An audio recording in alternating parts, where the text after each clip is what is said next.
I've got a book problem. I read a lot of books, and naturally, I want to be talking about those books. So I've finally come to the conclusion that it's time I do the unthinkable. I want to start putting my opinions, my hot takes, my cool takes, my soft takes, my medium takes, all the takes. I want to give them out. I want to start setting my takes out on the table that is the internet. Now, before I can gush or rage over all of the books that I want to talk about, I think it's really important I talk about the aspects of books that I really enjoy, so that you have a better idea of my opinions and where I stand on different aspects of books. Objectively bad books and objectively good books, I'm pretty sure, are a myth. You can have really good writing, but someone cannot like that book, and you can have really awful writing, and someone can love that book. And so I think what I'm going to be doing here is laying out the things that I like, and even if the book to anyone else is bad, I don't really care. I'm reading to have fun. I'm not reading to think that I'm better than someone. I just want to be able to explore as much of a world as I can, and if that means that I'm reading something that most people find trash, I'm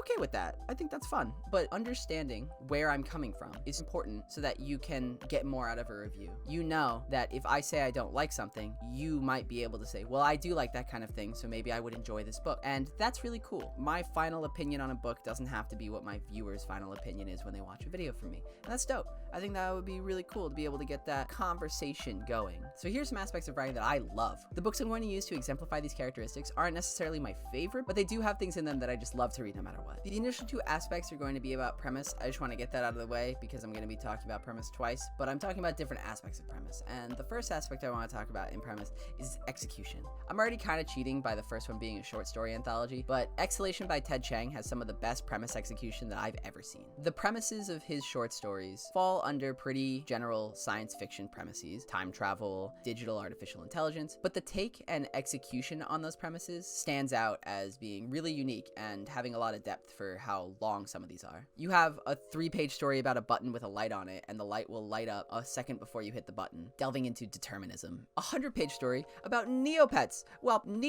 and the attachment you grow for artificial beings. As someone who hasn't logged into Animal Crossing in a few months, whose villagers' reactions I really fear. This story was so weirdly emotional to me. The ideas are so unique, but at the same time, the execution makes the world feel so human and possible. The other aspect that I really enjoy is focus. What I'm going to talk about could be misconstrued as I like simplicity and lack of depth, but I don't think that's the right takeaway. I feel a complicated story has to work harder for my love than a premise that is just focused. The story that I feel exemplifies this kind of focus that I'm talking about is Stephen King's The Long Walk. This is a dystopian novel about a future of America where every year 100 boys gather to take place in an event called The Long Walk, and it's run by a character called the Major, who is some element of the US government. These 100 boys start in the northeast of the US on the Canadian border, and they walk south. They have to maintain a speed of 4 miles per hour. If they go under it, they get a warning. If they get 3 warnings, they get shot in the back of the head. They can remove warnings by keeping that pace for an hour. The winner is whoever is the last to keep walking. That's it. That's the whole premise.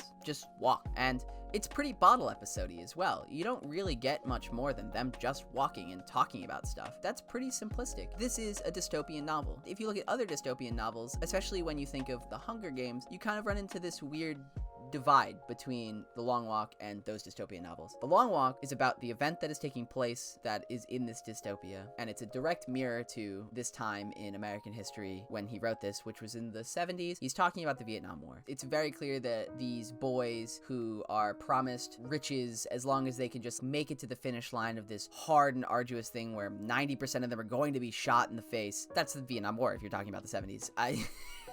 But the way he's able to get that across without doing anything, he doesn't talk about the government other than this character called the Major, doesn't do any of that. And then you, on the other side of it, have The Hunger Games, where a majority of all 3 books is talking about this world. It's growing this world building. I love world building and I love The Hunger Games, but it's very different. It kind of glorifies these ideas. It makes the districts sound interesting, and I think that can be a bad thing when your message is that dystopia is bad, right? But I think you lose some of the points when you glorify how interesting the dystopia is. And when The Long Walk ignores all of that glorification and just starts talking about this horrible event, I think that really is a focused premise. The next aspect is hard to pin down, but I think I've got it down to the narrative tone and, more importantly, the vibe that that tone lends to the story. A book that does this to the extreme is The Night Circus by Erin Morgenstern. This book is able to create a vibe that I don't think I've ever felt while reading a book before. I think that this book has caught a lot of flack for making a whole bunch of promises on the back cover and then only kind of delivering on them. But the key element that made me enjoy this book so much was the tone. It's this dreamlike liminal space that you exist in when you're reading it. It's about two dueling magicians who work at Le Cirque des Rêves,